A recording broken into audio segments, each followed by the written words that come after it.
let's text Ed Svita right now, right? Let's text his spotter. Ready? His stats guy. Let's just text it because I texted Ed last night. Who is Joe's spotter?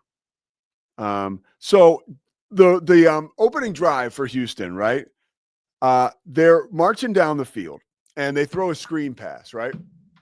And down the field, there's an amazing block. And somehow Joe Buck, I should have clipped this, Scotty, and given it to you, but I'll just describe it anyways. Somehow Joe Buck is able to so cleanly describe, okay, the running back has the ball. He's headed down the field. And Buck goes, great block. That was Wilson. Let's say Wilson is the name of the center. I don't know who the center is for the Texans. I apologize. That was Wilson. And so he calls out the center, making a kick-ass block, and then resumes his call to the running back, taking the ball like inside the 10. And it was just like, it was the first drive, and it was picture perfect. And honestly, a guy like Joe Buck may not have leaned on his spotter for that. That could have just been Joe. But if you do have the best spotter, like they will point, they probably have a sheet that says big block they can point to, and then you point to the center, right?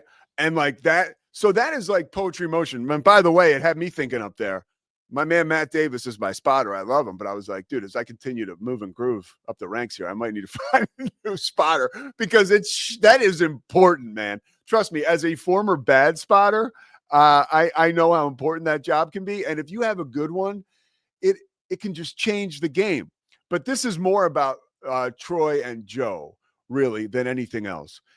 You feel like you have parachuted into a conversation with two best friends and you're watching the biggest game of the weekend in the biggest sport on the planet. Like, it doesn't get any better. And having grown up with both of these dudes, right? Like, when I'm a senior in high school playing football for Archbishop Carroll, Joe Buck is in his first year calling games on the NFL on Fox because it's the first year of the NFL on Fox. So Joe Buck has been in my life for 30 plus years. Okay. Troy Aikman, same thing. Like, I know these guys and they feel like they know us. And the symmetry that those two have together in unison with their producers, and I mentioned the stats guy, Ed Svita, I know he's the best in the game because I know. And I think the spotter, and of course, Ed hasn't gotten back to me, but I think the spotter's Bill Garrity. I could be wrong. But like, it's just like to watch the best work together. And again, I go back to the fight I watched on Saturday night, and somebody blew me up online because I screwed it up. And let me get this right so I don't get. So there was a comment. So the guy who called the game with, God damn it. Let me get this. So the guy who called the boxing match with Max Kellerman and the other guy, that was Andre Ward. So I apologize. So it was, I didn't know the name, and this guy called me a shithead online, but it was Andre Ward. It was Max Kellerman. And again, I don't know the other guy and some other guy, right? They're calling the biggest fight. 41 million people watch this fight. Netflix has it on. I mean, you can't even imagine the money that was put in. And obviously we know what was taken out. Those dudes, I mean, weren't even in, you say same neighborhood, we could say same like continent, dude, as Joe Buck and Troy Aikman. Those three guys who I'm sure are very talented in their own right at broadcasting and have all this intel.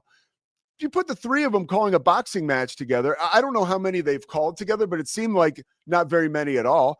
And it was like a clumsy broadcast. It didn't feel good to listen to the broadcasters and watch the game. It was very apparent that these guys hadn't worked together that often, okay? Not on them, but the experience is the experience. When I'm watching Joe Buck and Troy Aikman, I'm like, dude, these guys are finishing each other's thoughts. There's something to be said for that, right? Like, that cohesion just breeds an ultimately clean and fulfilling broadcast for the viewer. And I will tell you, I used to go to bed with a black and white television in my bedroom, and Monday Night Football would start at 9 Eastern, which was way behind, like that was after bedtime for me when I was in grade school. And I would turn that TV on and I would listen to Al Michaels and Frank Gifford and Dan Deerdorf, right? I would listen to them start the show. And it was everything they were saying was so important.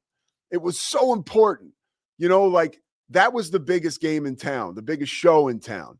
And now I feel like we're back there again. I really do. Maybe that's just me, prisoner of the moment. But what an enjoyable experience it was to watch Monday Night Football. Of course, then I had to go downstairs and eat dinner and be part of the family, so I missed the whole rest of the game. That's a whole nother story. My life taking on a brand new shape, which I love it, but it's an adjustment. I think anybody that's been married knows what I'm talking about. But hey, it's a rounded out life. It's a big circle now we're making out of Big Pete's life here. So yeah.